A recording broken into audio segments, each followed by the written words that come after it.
exemple, je fais une sortie de corps, par rapport au temps, est-ce que tu vois, est-ce qu'il y a du temps de l'autre côté ou le temps il est complètement effacé? Est-ce qu'il y a un reset qui se fait, parfois? Est-ce que tu reviens avec Alors, tout est-ce que ouais, non, bon, je sais pas, je te c'est pas demande, c'est pas ça, c'est tous en même temps. Le truc, c'est que quand tu penses beaucoup plus vite, par exemple, ton mental travaille beaucoup plus vite et que tu peux te déplacer sans limite de vitesse, qu'est-ce que ça veut dire du temps? Tu vois, imagine que tu penses 100 fois plus vite et de manière très claire et que tu déplaces 1 million de fois plus vite que tu peux te déplacer avec ton corps biologique. Qu'est-ce que ça veut dire le temps? Le temps pour visiter la ville de Cambrai, par exemple, et aller dans toutes les rues avec le corps de lumière sans inertie du tout, il te faudrait quoi, une demi-seconde? Qu'est-ce que ça veut dire je le sais pas. temps? Tu n'as pas d'inertie, tu n'as pas de limite de vitesse, tu es totalement conscient, ton esprit marche à toute allure. Une demi-seconde, tu visites Cambrai. Ouais. Donc, d'une certaine manière, c'est en une demi-seconde que tu visites Cambrai, mais si tu devais le visiter avec ton corps biologique, il te faudrait 1 semaine ou 2 semaines. Tu vois? Donc, il faut bien comprendre ça. Le temps s'écoule différemment. Et alors, c'est pas pour vendre mon bouquin, j'en vends énormément, hein. Alors, désolé pour ceux qui pensent qu'un écrivain ne devrait pas vendre de bouquins. Mais je suppose que Victor Hugo ne voulait pas vendre ses bouquins, Balzac non plus, et tous les autres. Moi, j'écris des bouquins pour que les gens les achètent. Et donc, je ne prends pas être exceptionnel ni être un sale capitaliste parce que mes bouquins sont achetés par des gens. Dans mon premier, non, c'est mon premier ou dans mon troisième livre, je donne des exemples. Non, le premier livre, je donne des exemples précis de temps subjectif comparé au temps physique. 3 exemples précis, extrêmement Mmh. précis. Il faut lire le premier bouquin parce que le premier bouquin, je l'ai écrit aussi dans l'idée que j'allais en vendre quelques centaines et qu'après, j'allais me faire oublier totalement. Ok, j'avais une entreprise, je le dis pour ceux qui ce que tu appelles les rageux. J'avais une entreprise en Provence qui marchait très bien, qui me permettait de vivre largement au-dessus de la moyenne de la population française, sans aucun problème, très largement même. Donc, je n'avais pas besoin particulièrement de vendre des bouquins ou de me lancer dans quoi que ce soit d'autre. Ok, j'ai toujours très bien gagné ma vie. Alors, pour ceux qui sont jaloux de ça, je n'ai strictement rien à faire. Moi, je suis parti de zéro. Mais ça, j'en ai rien à faire qu'ils le croient ou pas. Ok.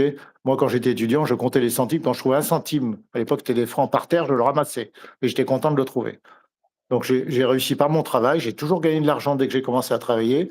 Et c'est vrai que j'en ai gagné beaucoup plus que la moyenne des gens. Voilà. Mais par mon talent et mon travail. Donc, j'avais pas besoin, entre guillemets, de me mettre à vendre des bouquins. À la limite, je suis moins riche que quand j'étais salarié pour les grosses entreprises maintenant. Je gagne moins d'argent. Mais si vous voulez voir et analyser les détails racontés dans 0,01%, vous avez un chapitre dédié à l'observation du temps d'un point de vue subjectif, c'est-à-dire perçu de manière par l'esprit en voyage, comparativement au temps physique. Il y a 3 exemples précis. Alors, allez voir. Ah ben, merci Marc, c'est gentil.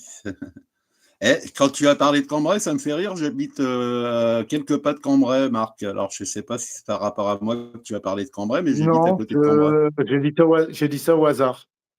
Ah, c'est marrant, puis il y a une dame qui a répondu, ma ville natale. Moi, je suis né à Cambrai, Marc. Ah ben, je ne savais pas. Ah oui, tu vois? C'est marrant. Ah, Anne dirait que c'est une synchronicité, moi je dirais que c'est le hasard. Ah oui, c'est ouais, non, moi j'appelle ça une synchronicité également. Alors les heures miroirs, tout ça, moi je m'intéresse beaucoup à tout ça, moi. Alors, tu veux mon avis là-dessus? Oui, je veux bien, oui, bien sûr, T'es ouais, je veux sûr que bien tu veux mon un avis avis, là-dessus? J'en ai oui, ça me strictement rien plairait. à foutre de ces histoires-là. Pour moi, ça n'a Je m'en aucun intérêt, aucune signification. Mais je suis désolé, hein. Je m'en fous ah, royalement qu'il soit, je sais pas, 2h moins 10 ou 14h30. Ouais, c'est pas miroir, me dit Anne. C'est quoi une heure miroir? 12h12?